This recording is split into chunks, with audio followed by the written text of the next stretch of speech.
السلام عليكم ورحمة الله وبركاته دمان داودياشينا شرفتا قيمها له ميل ولا بدا عالم كأدنا قد داونيسان كسو دوادا وراركي ودن كان بريتان هبين كان عاوة تاريخ دو تاي سدحي توبنكا بيش اللباد سنة كاللبادوكون سدحي لباتنكا لانا مدأ سدحي لباتنكا بيش الرجب كون أفر بقول أفرتين أفر هجرية داوديال wararka Britain ee habeenkan caawa ah waxa aan ku soo qaadan doonaa boqorka wadankan Ingiriiska King Charles xaaskiisa oo maanta laga helay xanuunka loo yaqaano COVID-ka iyadoo markaas la filayay in ay maalinta Britain ay booqasho ay ku tagto gobolada dhexe ee wadankan Britain maadaama wadankan Britain ay mudaharaadyo ay ka socdeen ayaa maanta qolooyinka basaska ilaa iyo 1800 oo ragga darawalada basaska waxay ogolaadeen go'aankii ay markaasi dawladda ay ku gaartay in ugu yaraan 18% mishaarada loo kordhiyo wadankan Ingiriiska ayaa waxaa la soo gudbiyay in dhawaan farmashiyaasha waaweyn ee ku yaala wadankan laga heli doono cirbad lagu tilaali doono isla markaasina culayska ama weydka markaasi aad yareyn doonto waxaan ku soo gabagabeynayaa dhulgariirka ka dhacay wadanka Turkiga oo runtii la sheegayo in 45 second oo kaliya ay ku burbureen dhul u dhaxeeya London ilaa iyo Manchester wararka Britain habeenkan caawa waxa idin soo gudbin doona anigoo Saalim Salaadoor ah daawadayaal boqorka wadankan Ingiriiska xaaskiisa Camilla ayaa maanta waxa laga helay xanuunka COVID-ka oo inta badan dhaqaatiirta caafimaadka ee wadankan Ingiriiska sida NHS isbitaaladu ay sheegayaan in wadankan Britain ay weli uu ka sii jiro xanuunka COVID-ka dadka inta badan xanuunkaasi u geeriyoonaya ayaa waxa la sheegayaa in ay yihiin dadkii aanan hore u qaadinin tilaalka taasina ay keento inta badan in dhuumaha neefmareenka ay ka neefsan waayaan halkaasina ay ku geeriyoodaan boqorka xaaskiisa ayaa maalinta Britain waxaa la filayay in ay booqasho ay ku tagto gobolada dhexe ee wadankan Ingiriiska ee loo yaqaano Midland laakiinse boqortooyada wadankan Britain xafiiskooda sare ayaa habeenkan caawa waxa ay ku dhawaaqeen in Camilla aysan booqasho aysan ku tagi doonin gobolada dhexe isla markaasina dib loo dhigi doono ilaa iyo markaas ay ka soo cover garayso ama ay markaas ka soo bogsato xanuunka COVID-ka dhaqaatiirta caafimaadka ee wadankan Ingiriiska ayaa waxa ay sheegayaan in muddooyinkii dambe xanuunka COVID-ka uu yari jiray isla markaasina dadka inta badan la isbitaaleenaya ama isbitaalada ku xaroonayay ay u badan yihiin dadka aan laga tilaalin COVID-ka xilligii tilaalka wadankan Ingiriiska ayaa mar dhow la soo afjari doona isla markaasina tilaalka COVID-ka ayaa waxa uu noqon doonaa mid qofka lacag la weydin doono ballanna uu markaas u dhigan doono laakiin haatan waa xilli free ah oo ilaa iyo xilligii tilaalka wadankan Britain la bilaabay qof waliba oo markaas u baahan tilaalkani oo si fudud uu ku qaadan jiray wadamo badan oo qaaradda Asia ayaa waxa ay bilaabeen in xilliyada la tagayo qofka la weydiiyo in COVID uu qabo iyo in kale wadamadaas ayaa waxa ugu horeeya wadamada Malaysia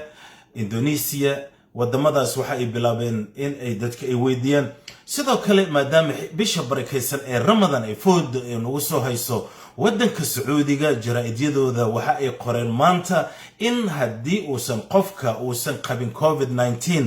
in markaasi uusan maadaama Ramadaanka sanadkan la filayo in malaayiin qofood ay ka soo qayb galaan ay application-kooda visa uu ka mid noqon doono qofka in uu haysto COVID-ka ilaa i boost COVID-ka taas oo laga yaabo dad badan inay arintaasi ay dib u dhigi doonto safarkii ay markaasi bisha barakeysan ee Ramadaan ay ku tagi lahaayeen goobaha barakeysan ee Makka iyo Madiina daawadayaal weli anigu ku sii jira wararkii wadankan Britain ayaa muddooyinkii dambe sida aad la socotaan hay-adaha kala duwan ee wadankan Britain waxa ay bilaabeen in ay shaqo ka fadhiisi ay sameeyaan si lacagta loogu kordhiyo ama mishaarada loogu kordhiyo arrintan ayaa waxa ay ka dambeysay kadib markii maciishada wadankan Britain ay cirka isku shareertay isla markaasina inta badan hay-adaha ay ku dhawaaqeen in ay shaqada ay ka fadhiisanayaan weli shaqa ka fadhiisiga waa uu socdaa walow ay weelashka iyo North Island ay inta badan heshiis ay dowladahooda dhexe ay la yeesheen laakiinse dowladda waddankan Ingiriiska ayaa waxaad moodaa inay luga jiidayaan oo maanta ayaa runtii waxa lagu dhawaaqay qolooyinka basaska wada in loo kordhin doono ilaa 18% lacagta mishaarada ay markaas ay qaataan arrintan ayaa waxa aad u soo dhaweeyay ugu yaraan 1800 oo ah darawalada wada basaska waddankan Ingiriiska isla markaasna sheegay siiba magaalada London in ay ku faraxsan yihiin in ugu yaraan 18 pound ilaa 20 pound markaas lacag zaid loogu dari doono basaskana ayaa waxa ay ka shaqeeyaan gudaha magaalada London ugu yaraan 800 oo operating ay sameeyaan oo ah qaybaha kala duwan oo magaalada ka shaqeeyaan waxa ayna base ku leeyihiin ilaa 60 place oo magaalada London kamid ah oo basaska ay markaasi bulshada ay ka qaadaan lacagta ay haatan qaataan ayaa waxa ay tahay ilaa 32,000 oo poundka lacagta waddankan Britain lacagtoodana waxa la gaarsiin doonaa within 2 years 2 sano gudaheeda ilaa 40,000 oo poundka lacagta waddankan Britain waa bus driverada waddankan Britain siiba magaalada London sidoo kale mudaharaadyadani waxa wada qolooyinka tareenada macallimiinta arrimahaas oo idin weli waa ay taagan yihiin NHS-ta dowladana waxay isku dayaysaa muddooyinkii dambe maadaama la ogaaday in intaasoo bilyan oo pound la qasaaray maalmihii ay markaasi mudaharaadyadana waddankan Britain ay ka dhaceen ay doonayso in ay arrintan ay xal u hesho waxaana la filayaa in isbedeladani muuqdo ee dhanka arrimaha bulshada ee waddankan Ingiriiska in ay dowladda ay markaasi doonayso in arintani cakaran ay ka baxaan iyadoo markaas culays weyn uu kaga yimid xisbiyada waaweyn ee waddankan Britain siiba xisbiga Labourka iyo Liberal Democratic aad moodo in ay si wanaagsan ay kaga cadcad yihiin dhanka u codaynta xisbiga Conservative-ka ee waddankan Britain haatan u armiya daawadayaal dad badan oo ku nool caalamkaasiiba waddankan Britain ayaa waxay ay runtii maanta aad u soo dhaweeyeen daawo cusub oo la filayo in dadka cayilan ama culayska saaran ee culayska iskaga dhimaan cirbadani oo muddo aad u fog runtii lagu sameeyay tijaabooyin kala duwan dadka cayilan ama faadka ah ama dadka culayskooda oo 150 kiilo oo kor u sii dhaafay ayaa waxa la sheegayaa in farmashiyaasha waddankan Britain dhawaan laga heli doono cirbad qofka marka la duro ay u badan tahay in uu yara shooqo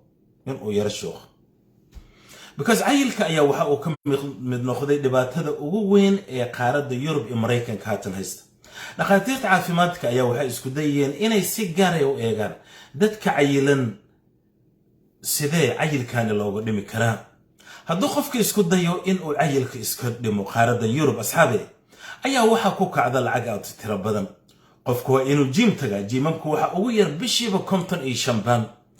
jimka lacagtiisa waxa ka sii daran inta badan energy-ga laga doonayo in aad isku shooqiso balloonka marka uu aad u weynaado wuxuu u baahan yahay aariyada laga yaray hadii kale uu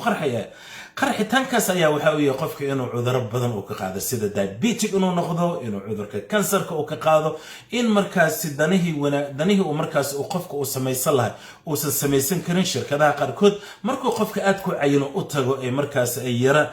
culays ay ka qaadaan xitaa hadduu yahay qof qualify ama cilmi leh in qofka cayilan ay qaataan waayo qofkaas intuu gurguuranaya ayaa waqtiga uu markaas uu ku dhamaanaya cirbadana ayaa waxaa la filayaa in dhawaan farmashiyaasha laga helo laakiinse ilaa haatan waxaana la isweydiinayaa cirbadana la isdurayo oo dadka cayilan la durayo dhibaato noocee ay dhanka kale ay ka wadataa kolay in qofka haddii cirbad la duro oo markaasi jirkaaga uu gasho lana filay inuu faadkan uu gubo kolay waxyaabo badan ayuu sii gubi doonaa waayo wixii baruurta gubay kolay keliyaha iyo beerka wixii kale waa uu sii gubaya waayo xubin kastoo jirka dhinac baa baruur ka saaran marka wadnihii baruurta saaran haddii la yiraahdo waa la gubaya de wadnahan waxa laga yaabaa inuu gubto marka waa cabsida markaas dhigahayga ka yeeraysa asleeyahay war cirbadaas war Saalimooniyo haddaad yara qaadato wala maalmihii u dambe aan loo soo aan sameey laakiin waxaan isleeyahay haddaad yara qaadato aad sida buufankii oo kale aad u shooqdo waxyaabo badan oo jirkaaga ama yara shooqa sida wadnihii ama beerkii ama kiliyihii soo ma garan waa waxyaabo runtii isweydiin leh laakiin dad badan laga yaabaa inay istijaabiyaan oo markaasi ay weydka iska tijaabiyaan oo iska yareeyaan dadaa waxay ku leeyihiin weydka waa raashinkaad cunto ma aha raashinka inta badan yes qofka oo ku cayila laakiin soo wadankan ingiriiska inta badan qofka shaah ayuu cabo office baa laga shaqeeyaa computer aad ku shaqeynaysaa laakiin alaabtan shuuqitaanka kulay wax weyn bay taraysaa kulay covid-ka markii talaal kala bilaaba asxaabe waxaan kamid ahaa dadka u horeeyay oo talaalkaas soo qaatay si aan markaas ogaad haddaan ku xanuunsado aan idin dhowr asxaabe yaa la soo talaalin laakiin waxaan doonayaa qof asxaabteeda kamid ah kumanaanka ah inuu isbilaabo hadduu is-shuuqiyo aan dareemo inuu yaro shuuqo aan anigana ka daba shuuqi doona marka asxaabey waxaan rabaa qofka geesiga ah ee doonaya in loss weight oo jabkaasi isku tilaalo wixii ka soo baxan iisoo gudbiyo haddaan dareemo inuu qofkan culayska u yaro dhimay anigana diyaaran ah marka halala socdo in mar dhow la arkayo dad wada caataa surwaaladii weynaa dhan la wada daadin doono I'm so happy inaan runtii newskan habeenkan caawa idiin soo gudbiyo because dadka inta badan wadankan ingiriiska markii la soo galay dadka aad waxay cunaan chicken iyo chips wixii wada oil ah soo ma garan gasac oo fantaal la cabaya waxa ku dheer maxaa la qalaftii chickenka lagu cunayaa bariiskii hilibkii baa noo sii dheer sabaayadii wixii oo dhan wixii markay isku tageen dadkii oo dhan Soomaalida percentage dad ee jidka markaad marayso adaab naxaysto xasaleeda ummadan ma sha Allah nimcadii waa ay ka helaan marka qofkii 70 kiilo ah aad naftiga 10 laga rabaa inaa iska sid ilaa 60 weydka ugu quruxda badan waa 60 ilaa 65 waxaad helaysaa surwaal aad qurux badan shaatiyaasha runtii quality-ga leh kabaha markaad gabanayso kaba yar aad helaysaa markaad dukaanka tahay surwaal yar oo dhax yar oo khatar ayaad helaysaa miinas caatada wax waliba ay ku qurux badan tahay laakiin haddii dhaxda iska tagto oo 46 kiilo 46 inch iska noqotido surwaalka markaad dukaamada tagto 44 ugu weyn oo 46 aad u baahanta 48 aad u baahanta waa inaad online ka dalbata soo ma garan shaatiga haddaad qaadan jirtay 45 aad maxaan dhihi lahay ilaa 17 aad 19 iyo ilaa 21 aad gaarto meeshaas garbihiya kala baxay waxyaabo badan marka dawladda markay eegtay dhinaca kalena ay eegtay dhankan waaba qofka wax haystay culays ka haystay teeda kale qofka markuu culus yahay horta wuu qoor badan yahay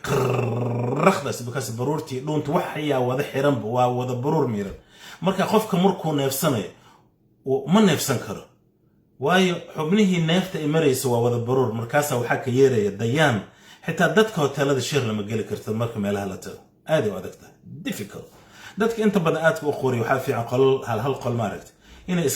iska ijaarta si comfortable hadii kala dadka qolku la sheerin gareynay waxay dhahayaan bismillaahir rahmaanir rahiim laga cuudu bilaysanay subax markaad soo kacdo dadka kale indhahooda waa guduud adiga fresh ah tabakaas caawa dhan ayaad qowrinays marka daawadan waxa laga yaabaa in waxyaabahaas oo dhan ay shuuqiso markay waxaas ay shuuqaan kadib qofka caatada inta badan ma qooriyo aad u yartay arintaas runtii waa qodob aad qurux badan ayuu aadan kaga helay waayo qowradii ay yaraanayso culayska baa yaraanaya maxaa la dhahay jaranjarooyinka guryaha la koray ayaa yaraanaya waxa yaraanaya maxaa la dhahay qofka depression ayuu ka qaadaya cudurka kansarka laga qaada cayilka aad ku tirada badan waxyaabahaas oo diabetikadi maxaa la dhahay sidoo kale blood pressure-ka ayuu aad u kiciyaa cayilka taas darteed ay dawladaha horumaray ee caalamka waxay isku dayaan inay markaasi dadku ku nool dhulkaani ay cayilka ay ka yareeyaan horta ingiriiska iyo mareykanka waa dadka ugu cayilan waayo chickenka aad u cunaan talyaaniga hadaad tagtid waxaa biidsada mozzarella adduunkaas la isku dad dhuuban oo ma sha Allah xitaa quruxda qayb weyn bay qaata waagi hore caatada ajnan aad u qurux badan ba ahaan jir aad u qurux badan marka jidadka maray dahablaha way soo salaam laga hadda madooyinkii dambe cayir gabdhaha inta madaxa war saalim dhawr waa dhil culus laga ilaaliyo marka sidaas darteeda tilaalkani wax weyn ayuu taraya ilaahay idin xafida ilaahay idin kafta ka furan yahay waxaan ku soo gabagabaynayaa habeenkan caawa wararka Britain asxaabay adduunka waxa ka dhacay waxyaabo badan oo mucjiso ah wadanka Turkiga waxa ka dhacay waa arin runtii ilaahay subhanahu wa ta'ala uu og yahay zilzalka ama dhul gariirka quraanka ayuu ilaahay ku sheegay subhanahu wa ta'ala dhul gariirkii ka dhacay wadanka Turkiga 7.7 ilaa 7.6 oo aha magnitude-ka lagu control waa saacada lagu control dhul gariirka waxyaabaha aadka oo ilaa haatan culimada science-ka siba nooca loo yaqaan geologiyada ama geophysics-kada kuwa bartay oo dhagxaanta iyo dhulka aad u garanaya waxa ay sheegeen markii la ogaada saacadihii dhaqaaqa dhulgariirka Turkiga sheegay in dhulgariirkii ugu horeeyay markuu bilowday horta waxa uu ka bilowday asxaabay meel buur ah oo maanta la istusay buurtaasi waxa ay noqotay ilaa iyo 7 cad waa buur weyn oo Ilaahay subhanahu wa ta'ala inta uu dhameysiyay adiyaabayso buurtaasi waxa ay noqotay 7 cad waa booska oo ka bilowday dhulgariirkaas waxa uu socday oo kaliya 45 second daqiiqad ma ah daqiiqada waa 60 second laakiin waxa uu dhulka gariiray oo kaliya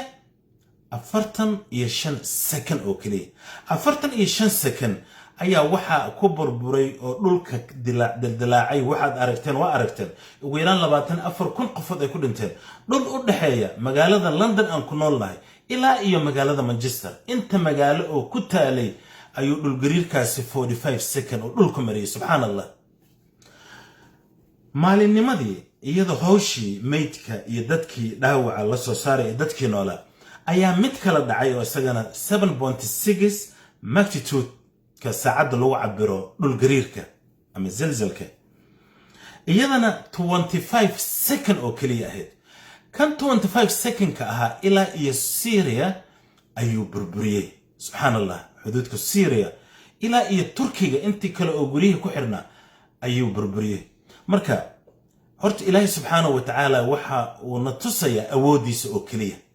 awooda ilaahiyada inaysan ahayn wax fudud inay ahayn 45 second waxay tahay malaha waa inta hadda aan la hadlay kaliya ayaa laga yaabaa in yar oo idhaahda in 45 second ay tahay intaas oo kun oo qofood ayaa ku dhintay ilaa 120,000 oo qofood ayaa dhaawacan intaas inteedana waa la la'san yahay oo waxa ay ku hoos jiraan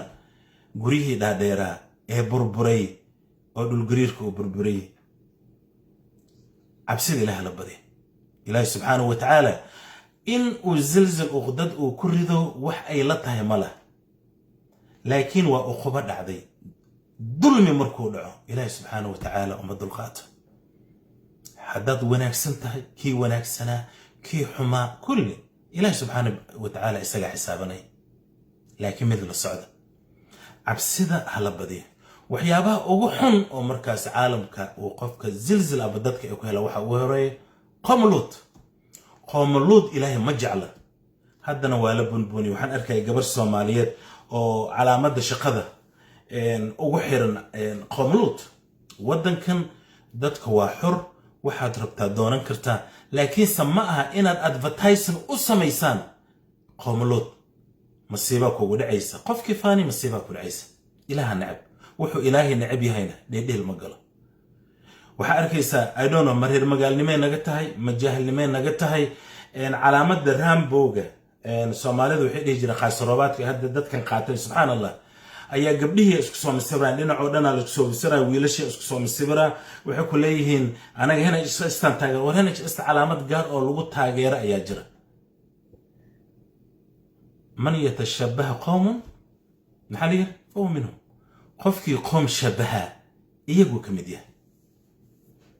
marka shabahaada oo qof kale is shabahsiinayo ama qomoluud ahaado ama gabadha wiil hada isku ekeysiiso ninka haduu naag isku ekeysiyo waxyaabaha soo dhan nabi Muhammad sallallahu alayhi wasallam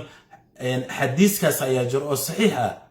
qofka wuxuu isku ekeysiyo ayuu yahay tomorrowna miciisa ayaad noqon doontaan aakhir marka la tago qof waliba waxa uu sameeyay qofkii leaderka ayuu daba kacaa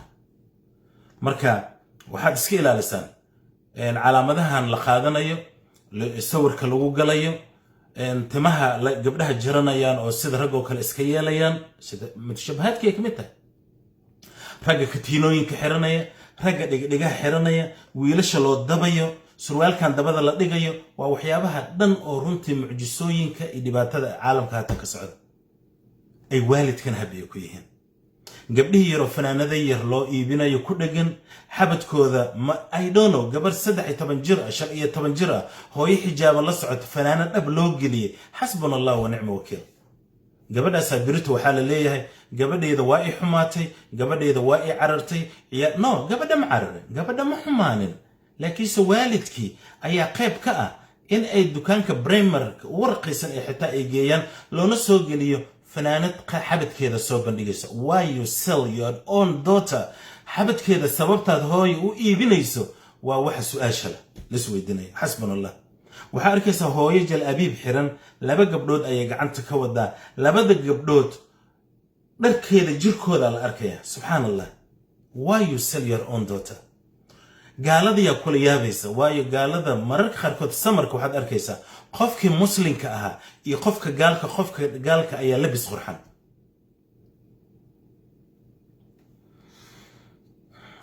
إله دتكينا حفظه دتكينا إله حفظه والله العظيم هذا الحمد لله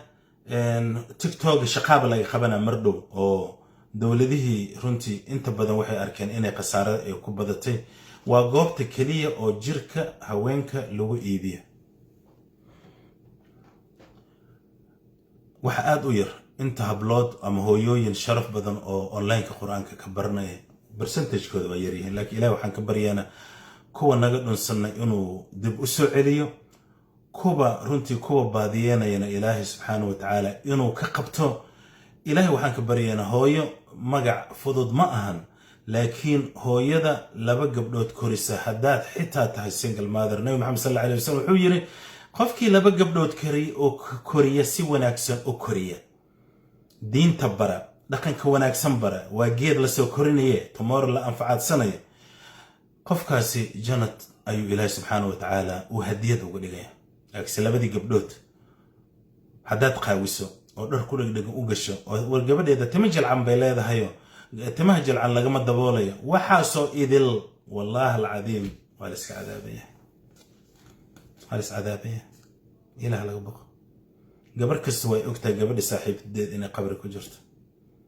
hooyo كسوي اوغتا hooyadii franka la ahayd inay qabri ku jirto hal habeen ma isweydiiseen saaxiibka aad isla qadeen jirteen isla cadeys jirteen isla qosla jirteen haduu god ku jiro وصاحبك حالدو أيو هاتم كسوغيه just اسويديس أشس you are friend you are best friend مرات خاركود أني قد جيفا واحد صوح وسوستا some my friend أو أنت interview يدا TV يدا أن لي لنا my best friend is أم إسلا فليسنين قادي قراء عيش إسلعونين وحان قلبي كسو دعا إساقي أو إيمو خذا إساقي يو قدك كجرة لكن سقدك كجرة صاحبك هالكي أيو هاتن أي حالة دي سعيتها no one know except إله سبحانه وتعالى just واحد في رسالة وكلية أصحابتي أسألنا ولجرتنا where's your mom where's your dad where's your abti where's your other كل قدك كجرة what they do محيكو سبيين انت صدقت اسوي بالسودة وفهمتد والله العظيم هبين دم اسم خاونيس والله العظيم وح ألالا واحد اسكو خاونيسان والله إلههم كدارت سبحانه وتعالى دركاسي تراد بدن أو وذا خفيف كأد وذا قشنيسان هبين كاد دمتو هدي لده والورد دروب كان قبرداني أن آسني محان أقصوا بحنا لحظن كالدراع إلى تدواكتن كالدراع وورد دروب كجرة هل حبا كمدة هدانا لقد حليين مالين تاسين خبرك لوجي ما حتى نوشا بركة think yourself دب اسكو ايقون إلى دلنيرد الصومالي ديغنا نحفظه دلنيرد الصومالي وحاليا دلنيرد يا حن دلنيرد محن والدك حن واي والدك إياga ayaa xiliga yaryara xijaabka u diiday gabadha iyadoo yar lama xijaabayo wiilka isaga yar lama tarbiyeenayo hooyooyinka timaha bay u dabayaan maxaa la surwaalka dabada markuu uu dabada u dhigto waa inaad action aad samaysaa gaaladan aan runtii dhulka u imaanay nabadgelyadana siiyay caruurtooda dabada ma qaawiyaan adiga isweydi war adiga qaxootiyaad ahayd ceer baad qaadataa meelahaad ka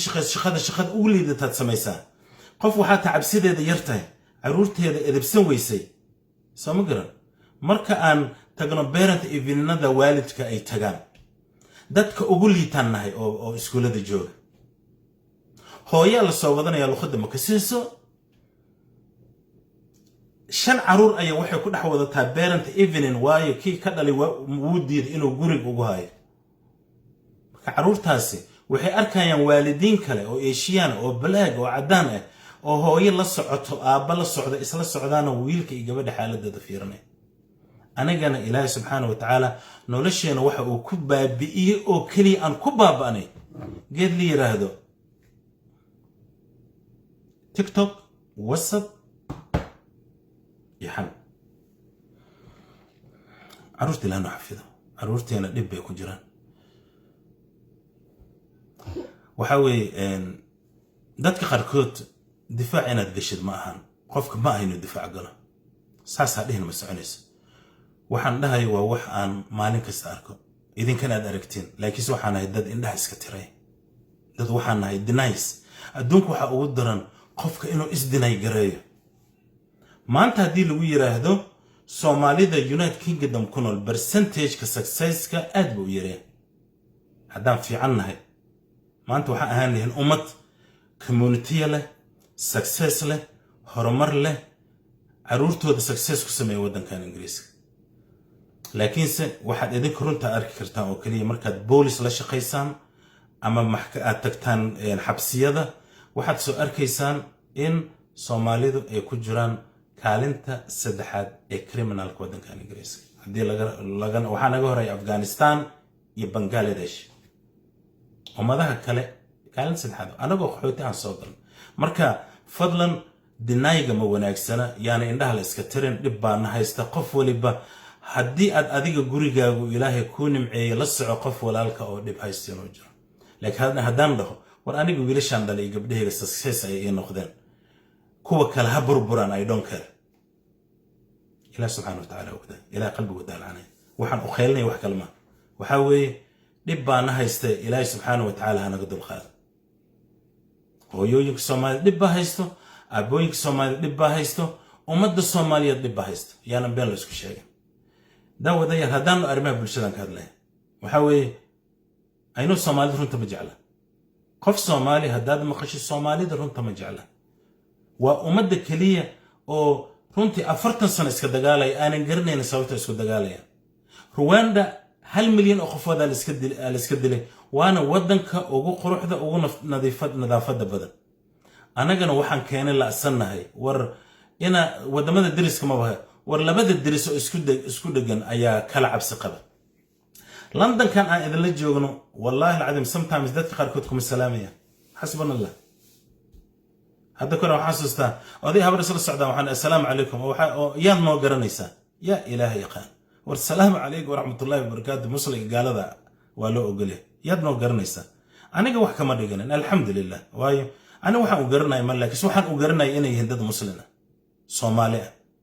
دت كاس يا إلهي وحكم الله بذكون يكو يتبنكي إن حفيز أن أنيج جوجو يجي ماذا إير هذا إبكان أيان هست وان دهي كري وان ugu jawaabi karay aradi amaalintaas ka qaad laakiin Ilaahay waxa uu jecel yahay dadka aradooda qarsada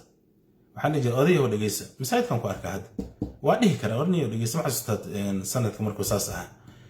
ereyga uu la hadashay laakiin qofka sabarka badan ayaa adduunka guuleysta caruurta Ilaahay noo xafido xaasaska Ilaahay noo xafido odayaasha ordka badan Ilaahay subhanahu wa ta'ala orodka ay dhulku ordayaan Ilaahay xafido Ilaahay aaba kasta hakas in uu noqdo aaba caruurtiisa eeganay sabar badan xaajid xitaa hadda ku soo raacdeyso 2 daqiiqad kadib soo noqay am sorry iska lagu cishanaya wadankan Ingiriiska maalinta birta waxa loo baldegayaa maalinta jaceelka dad badan ayaa waxay leeyahay muslimka saas ma war wixii wanaagsan Ilaahay subhanahu wa ta'ala ma nabcana wixii wanaagsan qof diidan ma laha wanaaga dadka kaga dayda tomorrow ismaalinta jaceelka idinka idin taala odaygii xaaskiisa flower keenay lahay odaygii xaajidiisa barfuun u keenay lahayo